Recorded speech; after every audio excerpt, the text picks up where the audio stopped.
নমস্কাৰ, এটা নতুন ভিডিঅ'ত আপোনালোকক পুনৰবাৰ স্বাগতম জনাইছোঁ। আশা কৰোঁ আপোনালোক সকলো ভালে কুশলে আছে আৰু আপোনালোকৰ আশীৰ্বাদত মই বৰ্তমান ভালে আছোঁ আৰু ইমানো ভাল নহয়, গাটো অলপ অসুস্থ হৈ আছে বাৰু। যি কি নহওক, মানে মই যাত্ৰাবোৰ বেছি কৰি থাকোঁ নহয়, কেতিয়াবা মানে মোৰ অলপ হজমত প্ৰব্লেম হয়, মানে যেন খালে ডিঙিতে বস্তুবোৰ লাগি থাকে, এনেকুৱা ধৰণৰ কিছুমান মানে সমস্যা হয়। টোপনি কেতিয়াবা বহুত বেছি হৈ যায়, কথা ক'বলৈ মন নাযায় বা ভাগৰুৱা, এনেকুৱা ধৰণৰ কিছুমান হৈ থাকে। মানে সেইকাৰণে মানে আজি মানে পৰা নাই আচলতে। আজি মই ভিডিঅ' নবনাওঁ বুলিয়ে ভাবিছিলোঁ, কিন্তু আজি যিটো খবৰ দিবলৈ ওলাইছোঁ, আজি মানে মই খুব এনাৰ্জি এটা পাই গৈছোঁ, আপোনালোকক খবৰটো দিবই লাগিব।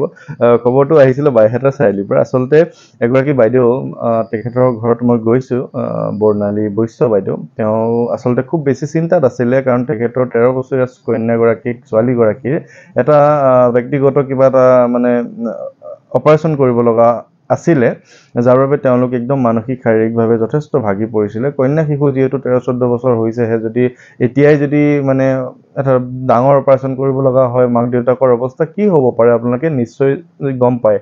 আৰু তেওঁৰ লগত প্ৰায় মই যোগাযোগত থাকোঁ, ফোন কৰে, কথা পাতোঁ, তেনেধৰণৰ চলি থাকে। আৰু মই যে এবাৰ বাইহাটা চাৰিআলিত ৰৈছিলোঁ, মোক এখন নিজে হাতে বৈ গামোচা দিছিলে বাইদেউগৰাকী, আৰু তেওঁ যে নিজৰ তাঁতৰ শাল আছিলে, পাটৰ কাপোৰ বয়, সেই কথাখিনি যে মই এবাৰ ভিডিঅ' বনাই দিছিলোঁ। তেওঁলোকৰ মানে কি, মই মানে কৈছোঁ যে ইমানটো লেভেলত আৰ্থিক অৱস্থাও ভাল নহয় যে তেওঁলোকে ধৰি লওক ইমান বেছি পটককৈ খৰচ কৰিব পৰা। তেওঁ বহুত বেছি মনৰ দুখ আছিলে আচলতে। দাদাও এটা ব্যক্তিগত মানে খণ্ডত কাম কৰে আৰু বাইদেউ তাঁতৰ শাল আছে। এতিয়া আজি মানে পটককৈ তেওঁ ফোন কৰি আছে, মই ৰিচিভ কৰিব পৰা নাই, গাটো অলপ বেয়া। তেওঁ মানে মোক মেছেজ কৰিছে, দাদা ভাল খবৰ এটা আছে আৰু আপোনাক জনাব বিচাৰিছোঁ। মই কৈছোঁ, বাইদেউ আপুনি মোক মেছেজ কৰিয়ে দিয়কচোন, মই ৰিপ্লাই কৰিছোঁ, মেছেজ কৰিয়ে দিয়ক, কাৰণ মই মানে আজি কথা পাতিব পৰা অৱস্থাত নাই, মোৰ গাটো অলপ অসুস্থ। তেওঁ মোক মানে মেছেজটো দিছে, মই শুনিছোঁ, একদম মই পাগল হৈ গৈছোঁ। মানে মনটো ইমানেই বেছি ফূৰ্তি লাগিছে যে তেখেতৰ ছোৱালী কন্যাগৰাকীক অপাৰেশ্যন কৰিব লগা হোৱা নাই। তেওঁ কি কৈছিলে আগতে শুনি লওকচোন, মই ভইচটো লগাই দিছোঁ। আমাৰ যে সৰু ছোৱালীটোৰ আপোনাক কৈছিলোঁ দাদা, মানে অপাৰেশ্যন কৰিব লাগে, গোটেই ৰেডি, ইচিজি কৰি চব ৰেডি। মানে অপাৰেশ্যন ৰুমত নিয়াৰ আগত আৰু এবাৰ বেলেগকৈ ডক্টৰে চালে, এতিয়া আকৌ আল্ট্ৰাচাউণ্ড কৰিলে, এতিয়া লাষ্ট এটা ভাল ৰিজাল্ট ওলাল। মই তাক হনুমান চালিচা পঢ়িব দিছিলোঁ, আৰু আপোনাৰ মানে নামঘৰত মই গোঁসাইত বন্তি জ্বলাব যে কৈছিলোঁ, সেইটো কাৰণত আজি ৰিজাল্ট ওলালে, মানে তাইৰ চব নৰ্মেল, অপাৰেশ্যন কৰিব নালাগে।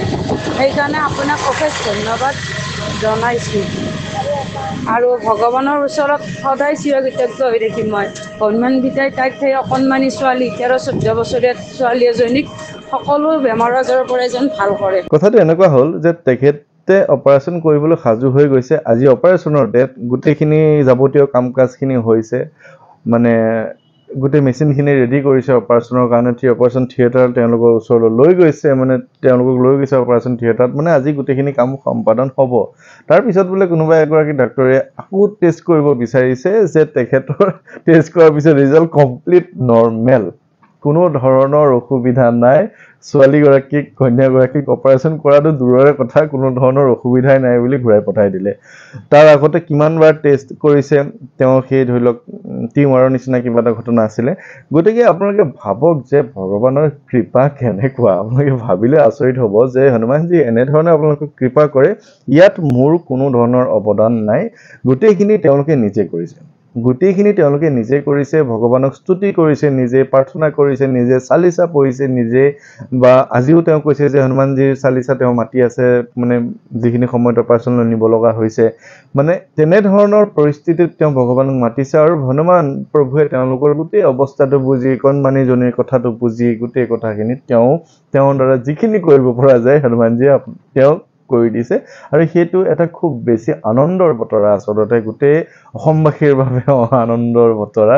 এইখিনি কথাই আপোনালোকৰ মাজত প্ৰচাৰ কৰি আছোঁ। মই কৈয়ে থাকোঁ যে মই কৰি দিয়াৰ কোনো ধৰণৰ কথা নাথাকে, মই বেছিকৈ গৈ থাকিলে বিতৰ্ক হৈ যাব, গতিকে মই যোৱাটো কমাই দিওঁ, আপোনালোকে কৰাটো বেছি হৈ যাওক। গতিকে এনেধৰণে ভগৱানে ইমান বেছি সহায় কৰে। এটা কথা হয় যে মই তেখেতসকলৰ ঘৰত মই বজৰং বাণখন পাঠ কৰিছোঁ, আৰু আশীৰ্বাদো দি আহিছিলোঁ যে তেওঁলোকৰ ঘৰত যাতে কোনো ধৰণৰ ডাঙৰ বেমাৰ আজাৰ আকৌ নহয় বা কন্যা শিশুৰ পঢ়া শুনাৰ পৰা আদি কৰি স্বাস্থ্যজনিত যাতে কোনো ধৰণৰ অপায় অমংগল নহয় এই কথাখিনি মই কৈ আহিছোঁ তেওঁলোকৰ ঘৰত আশীৰ্বাদ হিচাপে দি থৈ আহিছোঁ কিন্তু যে এনেকৈও ভগৱানে কৃপা কৰিব পাৰে এনেকৈও ভগৱানে মানে আচৰিত ধৰণে মানে সহায় কৰিব পাৰে সেই কথাটো মই একেবাৰে ভবা নাছিলোঁ আৰু যি কি নহওক মানে এই খবৰটোৱে মনত খুব বেছি আনন্দ দিছে আপোনালোকে যিমান পাৰে ভিডিঅ'টো শ্বেয়াৰ কৰিব যে হনুমানজীৰ কৃপা আমাৰ অসমতো ইমান ধৰণে হ'বলৈ লৈছে কাৰণ হনুমানজীৰ কথাখিনি কোৱাৰ কাৰণে মোক অসমৰ বহু কেইজন মানুহে গণ্যমান্য ব্যক্তিয়ে বহুত বেছি অপমান কৰিছিল এটা সময়ত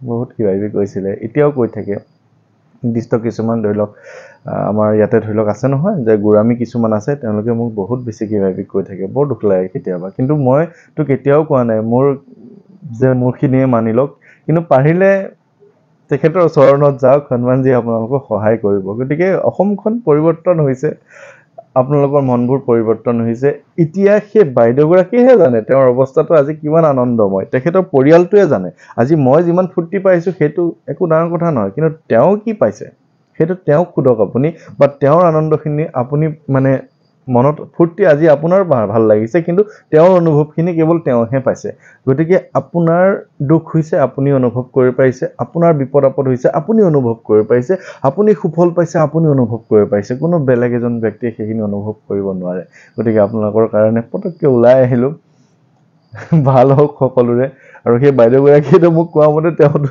এদিন মানে তেওঁ মানে মনৰ দুখত তেওঁ মানে জীৱন শেষ কৰিব ওলাই গৈছিলে তাৰ পিছতে ভিডিঅ'বিলাক পাই তেওঁ বৰ্তমান আজি এইটো অৱস্থা ছোৱালীৰ লগতো ভগৱানে কৃপা কৰিলে গতিকে সকলো ভালে কুশলে থাকিব অহা কালিলৈ মই গুৱাহাটীলৈ গৈ আছোঁ নিমন্ত্ৰণ বহুত কেইজন আছিলে যদিও মই দুজনৰে নিমন্ত্ৰণ ল'ব পাৰিম আৰু নোৱাৰোঁ কাৰণ মোৰ গাটো অলপ অসুস্থ কাইলৈ গৈ মই সোনকালে ঘৰলৈ চাগে গুচি আহিম গতিকে সকলো ভালে কুশলে থাকিব তাৰপিছত আকৌ দীঘলীয়া যাত্ৰাবিলাকো আছে অলপ ৰেষ্ট লওঁ জিৰণি লৈ যাওঁ আৰু আপোনালোকো মানে বহুজন ঘৰলৈ আহি থাকে তেওঁলোকৰ সৈতে কথা পাতি থাকোঁ আজিৰ দিনতো দুই তিনিজন আহিছিলে তেনেধৰণে সদায় চলি আছে আৰু আপোনালোকৰ আশীৰ্বাদত এনেধৰণে যাতে আগবাঢ়ি যাব পাৰোঁ কিমান দূৰলৈ যাব পাৰোঁ নাজানো কিন্তু মানে ভাল হ'ব লাগে সকলোৰে নহয় জানো আপোনালোক সকলোৰে কুশল মংগল কামনা কৰি আজিৰ এই ভিডিঅ'টো ইমানতে সামৰণি কৰিলোঁ ধন্যবাদ সকলো ভালে কুশলে থাকিব